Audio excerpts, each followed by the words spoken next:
रंगैया समोसा की दुकान लगाकर बाजार में एक दूसरे के सामने कई साल से दुकान लगाकर चला रहे हैं। अब इन दोनों की एक दूसरे के साथ बिल्कुल नहीं जमती। रंगैया को हमेशा जलन होती थी कि रामैया उससे ज्यादा कमा रहा है। और इतना ही नहीं, हमेशा कोई ना कोई बात पे रामैया से लड़ते रहता है रंगैया। ऐसे उन दोनों के बीच में बहुत ज्यादा नफरत था। एक दिन शहर में पढ़ रहे रामैया का बेटा रमेश घर आता है। अगले दिन वो अपने पिता के बाजार में लगी दुकान के पास आता है। वहाँ चल रही व्यापार को देख रमेश अपने पिता से ऐसे कहता है, पापा, आप हमारे दुकान में ज्यादा ग्राहक लाकर ज्यादा पैसा कमाने के मार्ग नहीं सोचते हो क्या?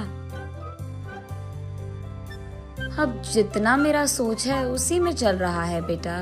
जितना भी मेहनत करूं वही कमाई मिल रही है। पापा, मेहनत से नहीं, चालाकी से कमाए जाते हैं पैसे।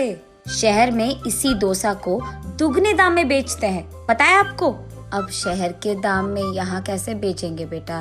अगर दाम बढ़ा भी देना तो कोई भी खाने नहीं आएगा। पापा, मैं ये नहीं कह रहा हूँ कि शहर के दामों में यहाँ बेचे, बल्कि ये कह रहा हूँ कि ऐसा कुछ करे कि शहर का लाभ हमें यहाँ मिले। तुम्हारा इरादा मुझे समझ में नहीं आ रहा बेटा, थोड़ा समझा दो। आपको समझाना नहीं, करके दिखाऊंगा, ऐसे कहता है रमेश। रामैया देखते ही रहता है कि रमेश कह क्या रहा है।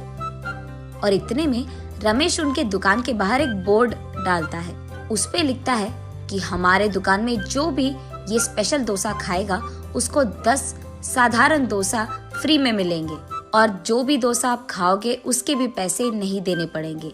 पर अगर स्पेशल डोसा खा नहीं पाए तो 10 डोसा का पैसे देना होगा, ऐसे लिख देता है। बोर्ड पे जो लिखा उसने वही बाजार में जोर से चिल्लाकर सबको सुनाता है।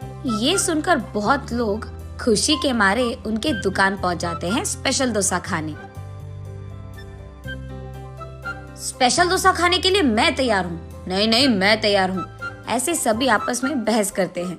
तब रमेश उनके दुकान के बगल में एक बड़ा सा टेबल और चेयर लगाकर जो भी इस प्रतियोगिता में शामिल होना चाहते हैं उनको एक के बाद एक इस कुर्सी पे बैठना होगा, ऐसे कहता है। उसके बाद ठीक उस टेबल के जितना बड़ा डोसा वो बनाकर वहाँ लाता है और उस कुर्सी में बैठे आदमी के सामने पेश करता है।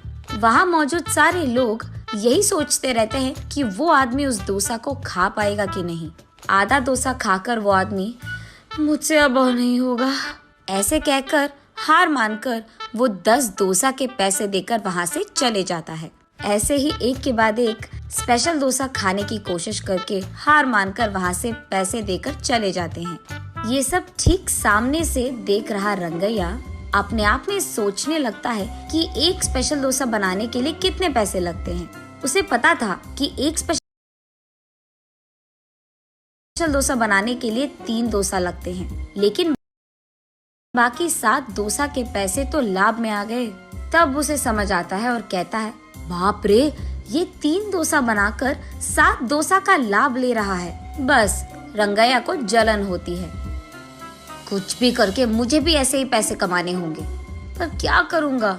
ऐसे सोच सोच कर, हाँ, मैं भी उसकी तरह समोसा का कोई प्रतियोगिता लगा दूंगा, ऐसे सोचकर अगले दिन रंगैया उसके समोसा के दुकान के बाहर ये लिखता है कि जो भी आदमी 20 समोसा खा पाएगा उसको 10 और मुफ्त में मिल जाएंगे।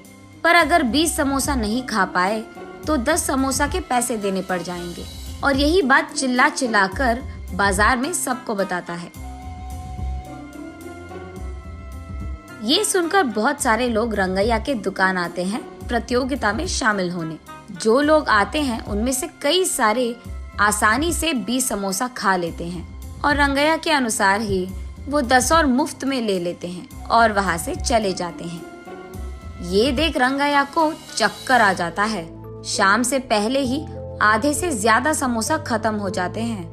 उसके बाद कई सारे लोग वहाँ पे आकर, हम भी खाएंगे समोसा, हमें भी दो, कहते हैं। इस कारण रंगैया को बहुत गुस्सा आ जाता है, इसीलिए वो उसके दुकान के सामने से बोर्ड हटा देता है। वो किसी को मुंह दिखाने लायक नहीं रहता है, इसीलिए बंडी को लेकर अपने घर की ओर बढ़ते रहता है। आज तो मैं 1 भी रुपए नहीं कमाया और उल्टा जो भी समोसे थे वो भी बेच दिया मुफ्त में। उसे चक्कर आकर वो नीचे गिर जाता है। आंखें खोलने पर रंगैया एक अस्पताल के बेड पर रहता है। उसके बगल में उसकी बीवी रहती है। मुझे क्या हुआ? मैं कहाँ हूँ? ऐसे पूछता है रंगैया। आपको चक्कर आकर नीचे गिर गए थे, कोई अजनबी आपको यहाँ छोड़ गया, ऐसे कहती है रंगैया की पत्नी। छा, आज सब कुछ नष्ट ही हो गया, सब बुरा हो रहा है। अरे क्या हुआ जी, आप इतने गुस्से में क्यों हो? वैसे आप शाम तक घर की मुंह भी नहीं देखते हैं, लेकिन आज दोपहर से पहले आपके समोसे खत्म हो गए और आप घर भी आ रहे थे। इसलिए वो जो कुछ भी हुआ अपने बीवी को समझाता है। हाय भगवान, मेरा मूर्ख पति, आप बस ये सोच रहे थे कि कितने डोसे बेचने पर उनको कितना लाभ मिल रहा है, लेकिन आपने एक बार भी ये नहीं सोचा कि कितने समोसे बेचने में आपको कितना लाभ आएगा। ये प्रतियोगिता शुरू करने से पहले आपको ये सब सोचना था, आपने सोचा भी नहीं, ये तो होना ही था। तब रंगैया को समझ आता है कि किसी और को देखकर हमें वही काम नहीं दोहराना चाहिए और पहले खुद की देखना चाहिए। कुछ करने से पहले 100 बार सोचना भी चाहिए, तब हम सब खुश रह पाएंगे। ये समझता है रंगैया।